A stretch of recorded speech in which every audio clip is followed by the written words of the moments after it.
పేతురు గారు తనంతటా తను గ్రహించిన విషయం ఏంటో తెలుసా? దేవుడు పక్షపాతి కాదు. ఆయనకు ఎవ్వరి మీద ఎక్కువ ప్రేమ గాని తక్కువ ప్రేమ గాని లేదు. ఎందుకు అనంటే సర్వ సృష్టి ఆయన చేత నిర్మించబడింది. ప్రతి మనుషుడు ఆయన చేత నిర్మించబడ్డాడు. ప్రతి ఒక్కరూ తల్లి గర్భంలో పడక మునిపే ఆయన దగ్గర ఉండి ఆయన నిర్మితంగా ఈ లోకానికి వచ్చి ఉన్నారు.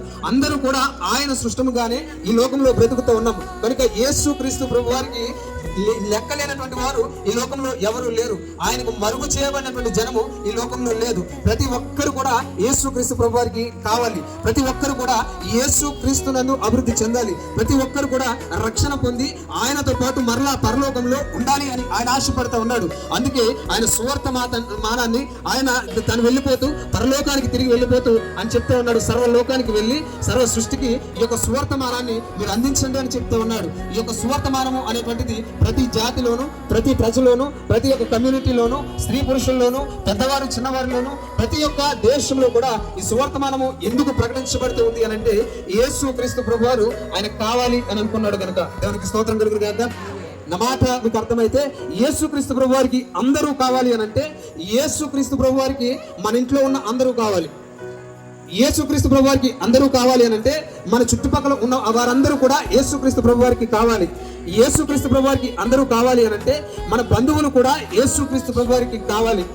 యేసుక్రీస్తు ప్రభు వారికి అందరూ కావాలి అని అంటే మనకు తెలిసినటువంటి, మనతో ఉద్యోగం చేసేటువంటి, మనతో పనిచేసేటువంటి, మనతో సహవాసం కలిగి ఉన్నటువంటి ప్రతి ఒక్కరు కూడా యేసుక్రీస్తు ప్రభు వారికి కావాలి. కానీ విచిత్రమైనటువంటి చాలా బాధాకరమైన విషయం ఏంటి అని అంటే మనము సువార్త ఎక్కడ ప్రకటిస్తాము అనంటే, ఏ ప్రదేశంలో ప్రకటిస్తాము అనంటే, ఎవరితో యేసుక్రీస్తు ప్రభు వారి కోసం మాట్లాడతామంటే, ఎవరికి యేసుక్రీస్తు ప్రభు వారి యొక్క సాక్ష్యాన్ని పంచుకుంటాము అనంటే మనతో పాటు సంఘంలోకి వస్తున్నటువంటి వారికి, మనతో పాటు ఆరాధనలో కూర్చుంటున్నటువంటి వారికి, మనతో పాటు నేను కూడా యేసును నమ్మాను అని చెప్పేటువంటి వారికి మాత్రమే మనం యేసుక్రీస్తు ప్రభు వారి యొక్క సువార్తను ప్రకటిస్తూ ఉంటాం. ప్రియమైన దేవుని బిడ్డలారా, ఒక్కసారి నా మాట మీరు ఆలోచించండి.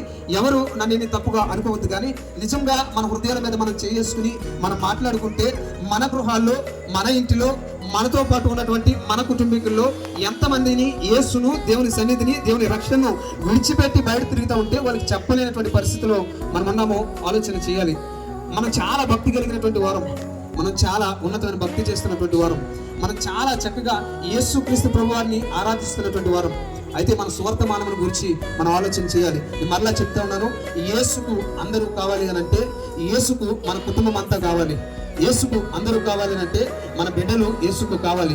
యేసుకు అందరూ కావాలి అని అంటే మన ఇరుగు పొరుగు అందరూ కూడా యేసుకు కావాలి. కాబట్టి పేతురుకు యేసుక్రీస్తు ప్రభువారు దర్శనమిస్తూ ఉన్నాడు.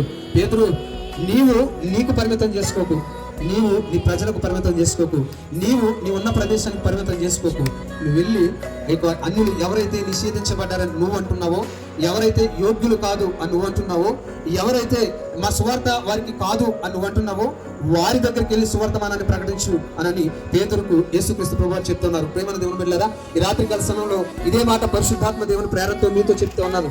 మనము ఎన్నిసార్లు సువార్త చెప్పినా మనతో ఉన్నటువంటి వారికి, మనలో ఉన్నటువంటి వారికి, మన సంఘంలో ఉన్నటువంటి వారికి, లేదా దేవుని ఎరిగినటువంటి వారికి మాత్రం కాకుండా కొన్నిసార్లు ఈ దైవజనులకు కూడా సువార్త ప్రకటించేటువంటి స్థితిలో మనం ఉంటే మరి ఇంకెప్పుడు దేవుని యొక్క మందిరానికి రాకుండా ఉన్నటువంటి మన కుటుంబాన్ని మనం నడిపించుకుంటాం. ఇంకెప్పుడు దేవుని మందిరం అంటే, దేవుని యొక్క రక్షణ అంటే ఎరిగినటువంటి మన చుట్టుపక్కల వారిని రక్షించుకుంటాం. మనం ఇంకెప్పుడు మనతో సహవాసం కలిగి ఉన్నటువంటి వారిని ఇంకెప్పుడు యేసుక్రీస్తు ప్రభువులోకి నడిపించుకుంటాం. మన సువార్త వ్యాప్తి అనేటువంటిది ఉన్న చోట కాదు, సర్వలోకానికి వెళ్ళాలి. ఇది యేసుక్రీస్తు ప్రభువారు చెప్పినటువంటి అంశం. అందుకే ఆ యొక్క 36వ వచనంలో అంటాడు, యేసుక్రీస్తు అందరికీ ప్రభు. యేసుక్రీస్తు అందరికీ ప్రభు. ఆయన కొందరికి ప్రభు కాదు, ఆయన కొందరికి మాత్రమే దేవుడు కాదు, ఆయన అందరికీ ప్రభు అన్నాడు. దేవునికి స్తోత్రం కలుగును గాక. ఒకసారి గట్టిగా హల్లెలూయా చెప్తారా? ఇది మొదటి విషయం ఏంటి అని అంటే, ఎవరినైతే మనం తృణీకరిస్తూ ఉన్నామో, ఎవరినైతే వీడు మారడు, వీడికి రక్షణ రాదు అని అనుకుంటున్నామో, ఎవరినైతే వీడు బ్రతికింతే వీడు మారడు, వీడు యేసుక్రీస్తు ప్రభు వారికి పనికిరాడు అని అంటున్నామో, అలాంటి అన్యులు కూడా యేసుక్రీస్తు ప్రభు వారికి కావాలి. అలాంటి వారికి కూడా సువార్తమానము కావాలి.